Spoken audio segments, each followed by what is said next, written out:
انہوں نے سوال کیا موجودہ جنگ بندی کے نکات میں فلسطین کا کوئی ذکر نہیں ہے، جبکہ حزب اللہ کے بارے میں بھی بات ہے کہ یہ چیز تکفیری ناصروں کو ایران کے خلاف پروپیگنڈا کرنے کا موقع فراہم نہیں کرے گی؟ نہیں کرے گی۔ کیوں؟ اس کی وجہ یہ ہے کہ اس فرنٹ کے اندر جتنی پارٹیز انوالو تھیں اس 10 نکات میں انہی کا تذکرہ ہو سکتا تھا۔ اگر ایسا ہوتا کہ اس محاذ آرائی کے اندر وہ بھی شامل ہوئے بھی ہوتے تو پھر ان کا بھی تذکرہ ہو جاتا، لیکن اس محاذ آرائی کے اندر وہ شامل نہیں تھے۔ دوسرا مسئلہ یہ ہے کہ ایران کبھی بھی نہیں چاہتا کہ فلسطین کا مسئلہ ایران کے پرابلم کے نیچے آئے، نہیں، فلسطین ایک علیحدہ مسئلہ ہے، عالمی مسئلہ ہے اور مسلمانوں کا مسئلہ ہے، تو ایران ہمیشہ یہ چاہتا ہے کہ یہ جو فلسطین کا مسئلہ ہے اس کو علیحدہ سے امت اسلامیہ ڈیل کرے۔ ایسا نہ ہو، چونکہ ہمیں پتہ ہے کچھ لوگ ایران کی دشمنی میں ہیں، تو ایسا نہ ہو کہ وہ فلسطین کے مسئلے کو بھی اس بات پہ چھوڑ دیں کہ نہیں یہ ایران کا مسئلہ تھا۔ اور ایک اور مسئلہ ہے وہ یہ کہ بھائی ابھی اس جنگ کے نتیجے میں کچھ صلح ہوگی اور کچھ چیزیں طے ہو جائیں گی، تو کیا مثلا جو فلسطینیوں پہ ظلم ہوئے ان کو بھلا دیں ہم؟ کیا نہیں، اس کے اوپر علیحدہ بات ہونی چاہیے، پوری دنیا کو چاہیے فلسطین کے اوپر علیحدہ سے بات کرے۔ اس کے اندر 60,000 لوگ شہید ہوئے ہیں، اس کے اوپر بات ہونی چاہیے تھی۔ یعنی میں کہہ رہا ہوں اس کو ان دو مسئلوں کو نہ ملائیں، وہ بالکل علیحدہ ایک ایشو ہے۔ تو ایسا نہ ہو کہ یہاں پہ اسرائیل مثال کے طور پر امریکہ سے کہ تم ایک جملہ ڈال دو اور وہ جتنے جرم ہوئے وہ سب چھپ گئے، نہیں، اس کو بالکل علیحدہ رکھیں، اس کو علیحدہ سے ڈیل کیا جانا چاہیے، اس پہ اسرائیل کو جواب دہ ہونا چاہیے کہ اس نے 60,000 انسانوں کا خون بہایا ہے، اس کو کبھی بھی کسی اور مسئلے کے ساتھ نتھی نہیں کرنا چاہیے۔ لکھا ہے کہ سیز فائر کے بعد جنگ دوبارہ شروع ہوتی ہے اور پاکستان ایران کے خلاف آ جاتا ہے تو پاکستان میں رہتے ہوئے ہم پہ کیا ذمہ داری ہوگی؟ اگر یہ بھی ہو جائے اور اگر وہ بھی ہو جائے اور اگر وہ بھی ہو جائے تو جب وہ ہوگا تو میں دیکھنے کے لیے آ جاؤں گا دوبارہ یہاں پہ۔ ارے بھائی یہ کہ سیز فائر کی مخالفت کر سکتا ہے، ہاں یہ کر سکتا ہے کیونکہ یہ خائن آدمی ہے۔ اگر پاکستان کو خدا نہ کرے ایران کے خلاف اس جنگ میں کودنا تھا بہت پہلے کود چکا ہوتا، صحیح؟ اچھا، کبھی مجھے موقع ملا تو پاکستان کی ڈپلومیسی کے اصولوں پہ بات کروں گا آپ کی خدمت میں۔ یہ جو پاکستان نے کیا ہے نا، یہ وہ کام ہے جس کے کرنے کے یہ 70 سال سے ماہر ہیں، یہ ماہر ہیں، یہ کام کرتے ہیں۔ اب جو لوگ ہسٹری نہیں جانتے ان سے میں کیا عرض کروں، 70s میں پاکستان نے امریکہ اور چائنا کے درمیان تعلقات کروائے تھے، اس کے بعد پوری افغان جنگ پاکستانیوں نے بیچ میں بیٹھ کے لڑی تھی۔ پاکستان دونوں فریقوں کو دوست بنا کر دونوں سے کھیلنے کا ماہر ہے۔ ہم نے 70 سال کی اپنی ڈپلومیسی میں اس کام میں پوسٹ پی ایچ ڈی کا لیول حاصل کیا ہوا ہے، صحیح ہے؟ تو ہمیں یہ مہارت ہے کہ ہم ایم بی ایس کو کہیں کہ ہم تیرے ساتھ ہیں اور ایرانیوں سے کہیں کہ جو مذاکرات کروانے ہیں ہم آپ کے ساتھ ہیں، اور امریکہ سے بھی کہیں کہ ہم آپ کے ساتھ ہیں۔ بدقسمتی سے یہ مہارت ہمارے پاس ہے۔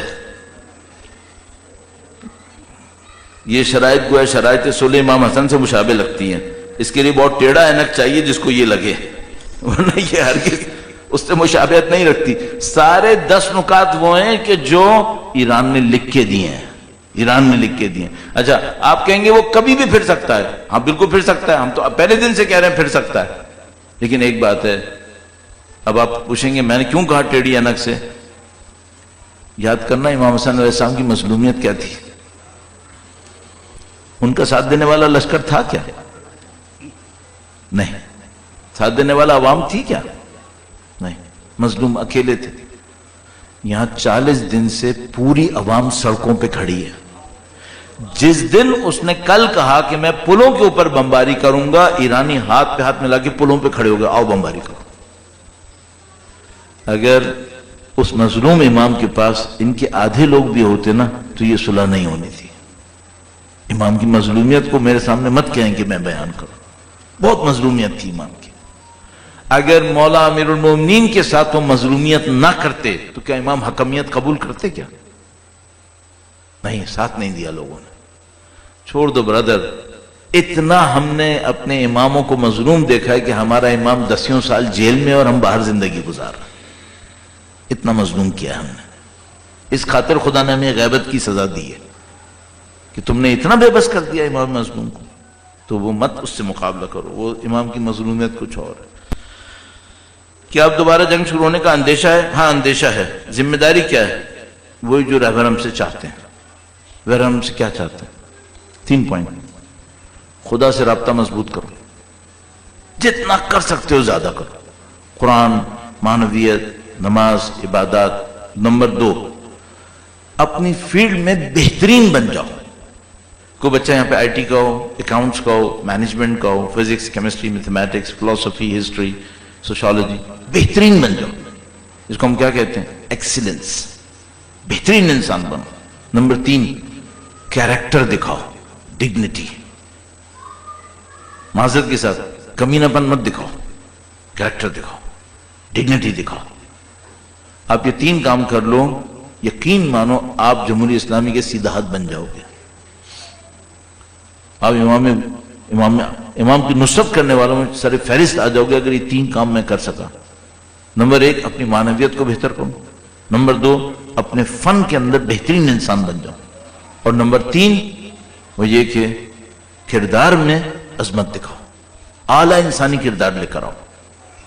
یہ چھوٹی چھوٹی حرکتیں نہیں کرنی چاہیے. بہرحال بہت شکریہ. انشاءاللہ پروردگار عالم قبول فرمائے، اور انشاءاللہ خدا ہمیں اس سے بڑی فتوحات اور سب سے بڑی فتح جو ہمارے لیے عید کا دن ہے، خدا ہمیں انشاءاللہ اپنے امام کے ظہور کا دن دیکھنا نصیب فرمائے، ان کی نصرت کی سعادت نصیب فرمائے، اسلام میں شہادت نصیب فرمائے.